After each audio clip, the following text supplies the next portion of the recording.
Students, हमने पिछली कक्षा में दक्षिण भारत के भौगोलिक विस्तार, दक्षिणापथ और सुदूर दक्षिण के विषय में जाना था। हमने ये जाना था कि उसकी सीमाएं कहाँ से प्रारंभ होती हैं, कहाँ ये उत्तर भारत और दक्षिण भारत पृथक होते हैं, और उसके बाद सुदूर दक्षिण और दक्षिणापथ में क्या अंतर है और कहाँ से इनकी सीमाएं भी प्रारंभ होती हैं।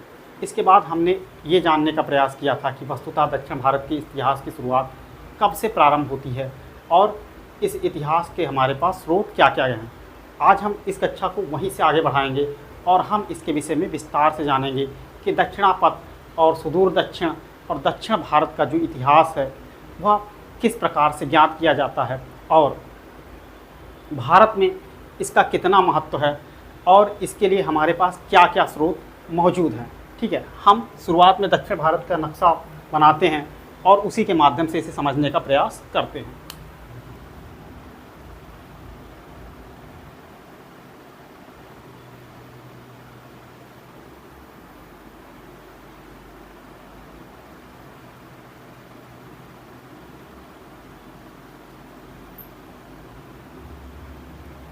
हम मान लेते हैं कि ये मोटा मोटा भारत का नक्शा है और हमने कल के वीडियो में बताया था कि जो दक्षिणापथ है उसकी शुरुआत होती है नर्मदा नदी के दक्षिण का संपूर्ण भाग और तुंगभद्रा के उत्तर का पूरा भाग वो दक्षिणापथ है, और तुंगभद्रा के नीचे का भाग और समुद्र से ऊपर का भाग वो है सुदूर दक्षिण। तो हम देखते हैं कि नर्मदा नदी यहाँ हमारी बहती है, विंध्य और सतपुड़ा की श्रेणियाँ हैं। यहीं से अमरकंटक एक पहाड़ी है बहती हुई नर्मदा नदी एक भ्रंश घाटी में बहती हुई आकर के जो है वो समंदर में गिरती है और एस्चुरी बनाती हुई ये अरब सागर में आकर के गिर जाती है। अरब सागर में ये आकर के गिर जाती है। हम इस वाले हिस्से को देखते हैं जिसे कहते हैं कोंकण का तट, इसे कहते हैं कोंकण का तट, और कोंकण के नीचे कन्नड़ तट, कन्नड़ तट, और उसके नीचे है मालाबार का तट, मालाबार का तट। इसी के इधर हम देखते हैं कोरोमंडल, ये हमारा है कोरोमंडल, ये बंगाल की खाड़ी है, और ये हमारा है श्रीलंका। श्रीलंका यहाँ पर कावेरी नदी की सहायक नदी जो है वो तुंग और भद्रा दो नदियाँ आपस में मिलती हैं और एक युग्म के रूप में एक नदी बनाती हैं जिसे हम तुंगभद्रा नदी कहते हैं। ये जो हिस्सा है ये हमारा कहलाता है दक्कन, दक्कन, जिसे प्राचीन भारत के साहित्य में कहा गया है दक्षिणापथ। प्राचीन भारत के साहित्य में इसे कहा गया है दक्षिणापथ। और ये वाला हिस्सा जो नर्मदा नदी के दक्षिण में है इसे कहते हैं सुदूर दक्षिण। सुदूर दक्षिण में हम 3 राज्यों को विशेष रूप से जानते हैं, जिनमें एक राज्य है चोल, दूसरा है चेर और तीसरा है पांड्य। ये तीनों राज्य संगम काल एक तमिल साहित्य का काल है, जो ये माना जाता है कि प्राचीन संगम काल में जो पहली शताब्दी से लेकर के दूसरी शताब्दी के आसपास के समय काल को कहते हैं, उसमें कवियों ने एक सम्मेलन किया जिसे संगम कहते हैं। माना जाता है कि 3 संगम हुए और इसमें कई कवियों ने मिलकर जिस साहित्य की रचना की, जिस तमिल साहित्य की रचना की, उसी को कहते हैं संगम साहित्य। तो संगम साहित्य में के शुरुआत से ही हम तमिलों के इतिहास के विषय में, इस सुदूर दक्षिण के इतिहास के विषय में जानकारी प्राप्त करते हैं और उन जानकारी के माध्यम से हम बताते हैं कि उस समय जो 3 प्रचलित राजवंश थे वो थे चोल, चेर और पांड्य। तो हम पहले देखते हैं कि वस्तुतः दक्षिण भारत के इतिहास की शुरुआत कैसे हुई। तो जब हम वैदिक ग्रंथों का अनुशीलन करते हैं तो वैदिक ग्रंथ में एक शब्द आता है जिसका नाम है दक्षिणापथ या चेरपद। वस्तुतः आज तक ये निश्चित रूप से नहीं कहा जा सकता है कि इस शब्द का क्या मतलब है और इससे क्या दक्षिण भारत का कोई लेना देना है कि नहीं है।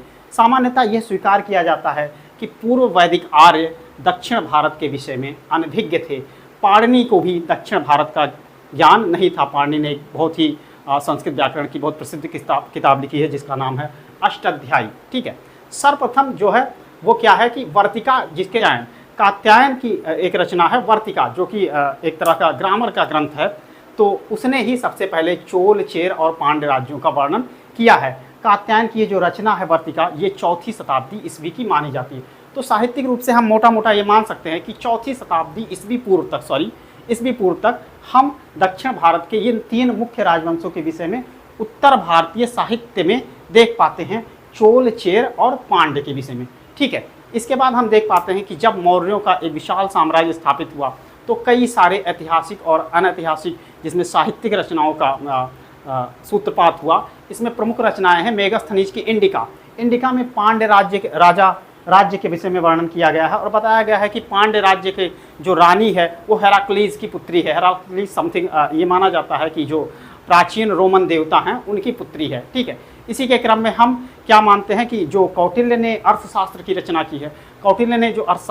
की है, उसमें भी हम ये देखते हैं कि जो दक्षिण भारत है उसके पांड्य राज्य का वर्णन प्राप्त होता है और वहाँ पर जो मदुरा है, मदुरा के जो सूती वस्त्र हैं उसका वर्णन हमें प्राप्त होता है। ठीक है, कौटिल्य के अर्थशास्त्र और मेगस्थनीज की इंडिका लगभग समकालिक रचना मानी जाती है। महाभारत में सहदेव के विजय के क्रम में भी हमें पांड्य राज्य का वर्णन प्राप्त होता है। तो वैदिक साहित्य, जहाँ पूर्व वैदिक साहित्य उससे अनभिज्ञ हैं, उस पर धीरे धीरे हम ये देखते हैं कि धीरे धीरे क्या करके हमें दक्षिण भारत के विषय में ज्ञान प्राप्त होता है। इससे मोटा मोटा क्या निष्कर्ष निकलता है कि आर्य लोग उत्तर भारत से धीरे धीरे दक्षिण भारत की ओर बढ़ रहे थे और दक्षिण भारत के इतिहास का, दक्षिण भारत के ज्ञान का उनके साहित्य में जो वर्णन आता है, इसीलिए क्रमवार देर से आना प्रारंभ होता है। ठीक है, और वैदिक साहित्य को शुरुआत में वहाँ के निवासियों को काफ़ी बहुत ज़्यादा ऐसा दर्शाया गया है जो क्या है कि बहुत ज़्यादा सभ्य नहीं है। उन्हें असुर कहा गया है, उन्हें राक्षस कहा गया है, कई बार उन्हें आंध्र, पुलिंद, शबर, पुंड और मुतिब भी कहा गया है। तो इस प्रकार से शुरुआत में उनका एक निंदनीय नाम जो है वो संदर्भित किया गया है। और निंदनीय ना भी कहते हुए तो हम ये मान सकते हैं कि वहाँ के जो मूल स्थानीय निवासी थे उनके नामों को इसी प्रकार से संदर्भित किया गया है। ठीक है, अब बात करते हैं कि आर्यों का जो संस्कृति है वो दक्षिण भारत में उत्तर भारत से दक्षिण भारत की तरफ कैसे पहुंचा। तो सबसे पहले हम देखते हैं कि चाहे वो हमारे महाकाव्य हो, रामायण हो, महाभारत हो और पुराण हो, वो ऋषि अगस्त्य को इसका श्रेय देते हैं कि उन्होंने क्या किया, दक्षिण भारत को आर्यों के रहने के योग्य बनाया। कहा जाता है कि रामायण में ये कथा आती है कि राम एक बार दंडक वन में ठहरे हुए थे और उनसे ऋषि अगस्त्य मिले और उन्होंने कहा कि आप दक्षिण भारत प्रस्थान कीजिए, हमने उसे आर्यों के निवास के योग्य बना दिया है। इस प्रकार और भी कई सारी कहानियाँ हैं। तो ऋषि अगस्त्य ने आर्यों को दक्षिण की ओर उन्मुख किया और उसके बाद क्या हुआ कि आर्यों की संस्कृति जो है वो दक्षिण भारत की तरफ फैली। ठीक है, इसलिए आर्य संस्कृति को दक्षिण भारत में फैलाने का जो श्रेय दिया जाता है वो ऋषि अगस्त्य को दिया जाता है। अभी तक हमने जो बातें की है वो बातें साहित्यिक प्रमाणों के आधार पर की हैं। हमें इतिहास को जब तक पुरातत्व के साथ संरेखित ना कर लिया जाए तब तक हम उसकी पुष्टि ये नहीं कह सकते, दावे के रूप में नहीं कर सकते कि हाँ यही इतिहास है। वस्तुतः हमें पुरातात्विक साक्ष्य के रूप में इतिहास की जो शुरुआत होती है वो मौर्य काल से मिलनी शुरू होती है। अब ऐसा क्यों कहा जाता है, क्योंकि इतिहास के लिए हमें किसी विषय की को तात्कालिक रूप में लिखित जानकारी उपलब्ध होना और एक निश्चित राजनैतिक कालक्रम का होना जरूरी होता है। इन सारी बातों की जानकारी हमें कहाँ प्राप्त होती है, मौर्य काल से शुरू होती है।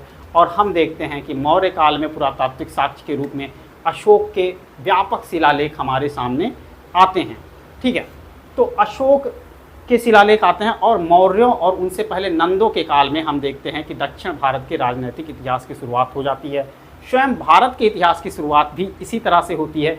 6वीं शताब्दी ईस्वी पूर्व जब बुद्ध काल की शुरुआत होती है तभी से भारत के इतिहास की शुरुआत मानी जाती है, क्योंकि भारत में ब्राह्मी लिपि में लिखी गई और पाली प्राकृत भाषा के अभिलेख मिलने प्रारंभ हो जाते हैं और उनका राजनैतिक कालक्रम हमें स्पष्ट होता है। तो भारत का जो प्रथम उत्तर भारतीय ऐतिहासिक राजवंश है, जिसे माना जाता है कि हर एक राजवंश है जो बिंबिसार ने स्थापित किया, लगभग बुद्ध काल में स्थापित किया।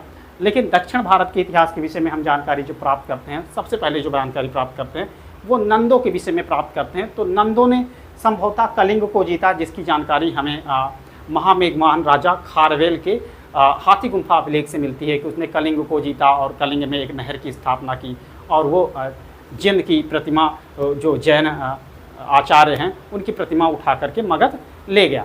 इसके बाद उसके जो पुराणों में विजय का वर्णन दिया गया है उसमें एक राज्य का वर्णन दिया गया है जिसको अस्मक कहते हैं। अस्मक का जो राज्य है वो गोदावरी की घाटी में स्थित है और बुद्ध काल के 16 महाजनपदों में अस्मक पहला ऐसा राज्य है जिसका जो वर्णन है वो दक्षिण भारत में प्राप्त होता है। ठीक है, अस्मक के पास ही एक स्थान हमें मिलता है जिसका नाम है नवनंद देहरा। नवनंद देहरा, कुछ विद्वान यह मानते हैं कि नंदों के विजय के कारण ही इसे नवनंद देहरा कहा गया है। ठीक है, अब ये सारी बातें हमें प्राप्त होती हैं, लेकिन हमें जो पुरातात्विक रूप से साक्ष्य मिले हैं दक्षिण भारत के और संभवतः कलिंग विजय के सूत्र मिले हैं, वो हम मान सकते हैं कि जो खारवेल है, खारवेल पहली शताब्दी ईस्वी पूर्व का जो राजा है कलिंग का, उड़ीसा का जो राजा है, उसके अभिलेख हाथी गुम्फा से मिले हैं और ये बताया गया है कि मगध के राजा महापद्नंद ने क्या किया, अब उसका नाम तो नहीं दिया गया है, लेकिन नंद वंशीय राजा ने वो कलिंग पर आक्रमण किया और कलिंग में उसने एक नहर की स्थापना करवाई और उसने जिन की प्रतिमा को उठा करके जो है वो मगध की ओर लौट गया। ठीक है, ये सारी बातें हो रही हैं। फिर भी दक्षिण भारत में तमिल साहित्य में एक कवि आता है जिसका नाम है मामूल नार।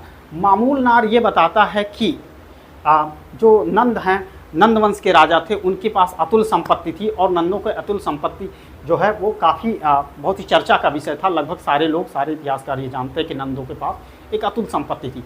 वो ये भी बताता है कि एक राज्य है जिसका नाम है मोहर, वहाँ पर मौर्यों ने आक्रमण किया। अब कुछ लोग मानते हैं ये जो मौर्यों की बात कर रहा है वो कोंकण के मौर्यों की बात कर रहा है, वो मगध के मौर्यों की बात या मगध के मौर्यों की बात नहीं कर रहा है। फिर भी अब चूँकि वो नंदों की जानकारी दे रहा है, नंदों के अतुल संपत्ति की जानकारी दे रहा है, तो इसलिए कई विद्वान ये मानते हैं और ये ज़्यादा तर्कसंगत भी लगता है कि मामूल नार जो बातें कर रहा है वो बातें कर रहा है मगध के मौर्य राजवंश की। तो इस तरह से हम देखते हैं कि कहीं ना कहीं संगम साहित्य में ही सही और कुछ विवादों की बात ही सही, लेकिन हम देखते हैं कि उत्तर भारत से ही दक्षिण भारत के राजनीतिक इतिहास के विषय में हम जान पाते हैं और ये जान पाते हैं कि मौर्यों ने और नंदों ने दक्षिण भारत पर कहीं ना कहीं आक्रमण किया था। साथ ही साथ हमें क्या मिलता है कि जैन कथा आती है जो भद्रबाहु की कथा है, जिसमें ये बताया गया है कि भद्रबाहु जो जैन ऋषि था वो चंद्रगुप्त मौर्य के शासनकाल में था और उसके चंद्रगुप्त मौर्य के शासनकाल के अंतिम वर्षों में मगध में भीषण अकाल पड़ा। तो अब चंद्रगुप्त मौर्य भद्रबाहु का शिष्य था। चंद्रगुप्त मौर्य ने अपने पुत्र के पक्ष में गद्दी त्याग दिया और वो क्या किया, भद्रबाहु के साथ होता हुआ श्रावणगोल बेला जो कि कर्नाटक के पास एक जगह स्थित है, वहाँ पर आकर के रहने लगा, तपस्या करने लगा और वहीं पर उसने संलेखना विधि से अपने शरीर को त्याग दिया। तो ये सारी बातें संगम साहित्य जैन साहित्य से पता चलती हैं। इस प्रकार से हम देखते हैं कि वस्तुतः अगर श्रवणगोल बेला में चंद्रगुप्त मौर्य आया था और चंद्रगुप्त मौर्य श्रवणगोल बेला जो कि कर्नाटक में स्थित है, दक्षिण भारत में स्थित है, तो वह अपनी राज्य में ही आया होगा। श्रवणगोल बेला उसके राज्य में ही स्थित था और चूंकि वह एक विजेता शासक था, उसने मौर्य वंश की स्थापना की थी और उसने नंदों को और उसके बाद यूनानियों को पराजित किया था। तो इन सारी बातों के होते हुए ऐसा उम्मीद किया जा सकता है कि उसने दक्षिण भारत की विजय की थी। अशोक के अभिलेखों में स्पष्ट भी हो जाता है कि दक्षिण भारत उसके कब्जे में है, क्योंकि दक्षिण भारत से अशोक के कई सारे अभिलेख मिलते हैं, जैसे मस्की है, जटिंग रामेश्वर है, ठीक है, एरीगुड़ी है और कई सारे अभिलेख ऐसे हैं, पालकी गुड़ी है, ठीक है, और गोभी मठ है, ब्रह्मगिरी है, सिद्धपुर, जटिंग रामेश्वर है। तो ये सारे अभिलेख हमें यहाँ पर कर्नाटक और आंध्रा के क्षेत्र में मिलते हैं। साथ ही अशोक का 12वां शिलालेख है जिसमें वह दावा करता है कि उसके दक्षिण भारत के जो पड़ोसी राज्य हैं वो क्या हैं, पांड हैं, चोल हैं, इरलपुत्र और सत्यपुत्र हैं तथा साथ ही साथ ताम्रपाणी यानी कि श्रीलंका है। अशोक अपने 13वें शिलालेख में यह भी दावा करता है कि उसके जो विजय अभियान है उसने एकमात्र विजय किया है जो कलिंगा है। तो संभवतः इस राज्यों को या दक्षिण भारत तक के पहुंचने के, उसकी साम्राज्य को पहुंचने का जो सूत्रपात किया वो उसके दादा चंद्रगुप्त मौर्य ने या उसके पिता बिंदुसार ने किया। हम जानते हैं कि बिंदुसार कोई बहुत बड़ा शासक नहीं था, कोई ऐसा ख्याति प्राप्त विजेता नहीं था जिसके बारे में ये कहा जाए कि उसने इतनी बड़ी विजय की होगी। स्पेशली उसके विषय में केवल एक बात है हमें जानकारी मिलती है विजय के विषय में, जो कि तिब्बती इतिहासकार तारानाथ हैं। वो लिखते हैं कि बिंदुसार के समय में चाणक्य ने क्या किया कि 16 राज्यों को, 16 नगरों को विनाश करके उसे पूर्वी और पश्चिमी सागर के बीच के भूभाग का स्वामी बना दिया। लेकिन हम इन बातों पे विश्वास नहीं करते क्योंकि वास्तव में तारानाथ बहुत बाद के इतिहासकार हैं और बिंदुसार की इतनी ख्याति नहीं है। तो हो सकता है कि दक्षिण भारत की विजय किया होगा चंद्रगुप्त मौर्य ने, और चंद्रगुप्त मौर्य ने ही दक्षिण भारत को मौर्य साम्राज्य में मिलाया होगा। दक्षिण भारत में मौर्यों के साम्राज्य की जो राजधानी थी वह थी सुवर्णगिरी, वह थी सुवर्णगिरी।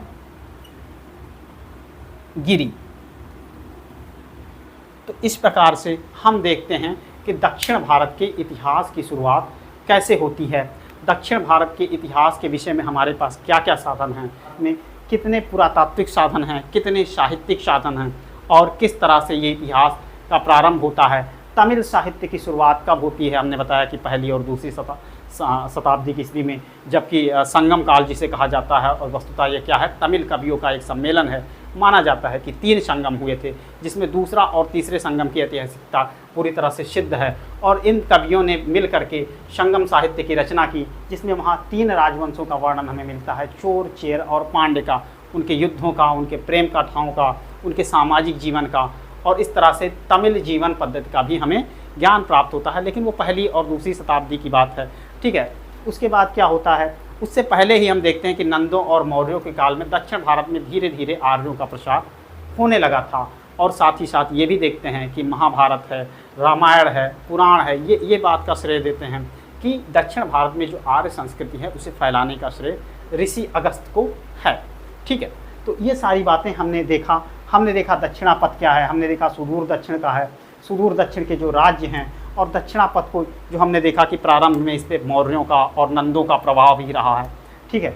तो इस तरह से हम इस क्लास को समाप्त करते हैं। अगली बार जब हम आएंगे तो हम देखेंगे कि सातवाहन राजाओं का जो शासन है, और उसके बाद सातवाहन राजाओं के शासन को हम बहुत ज़्यादा गंभीरता से या बहुत ज़्यादा कहिए कि सूक्ष्मता से विश्लेषण नहीं करेंगे। हम सीधे सीधे आएंगे बादामी के चालुक्यों पर, क्योंकि ये जो इतिहास है ये काफ़ी घना है और काफ़ी बुना हुआ है, जिसे समझने में बहुत ज़्यादा दिक्कत होती है, क्योंकि उस समय सामंतवाद के प्रभाव से राज्य बहुत छोटे हो गए, एक ही कुल में कई सारे राजा और एक ही वंश के कई सारे कुल हैं। तो उसको हमें समझना है, बहुत ज़्यादा कठिन टॉपिक है, इसलिए इसको हमें धीरे धीरे समझना है, एक एक करके हम इस विषय में आगे बढ़ेंगे, ठीक है। धन्यवाद।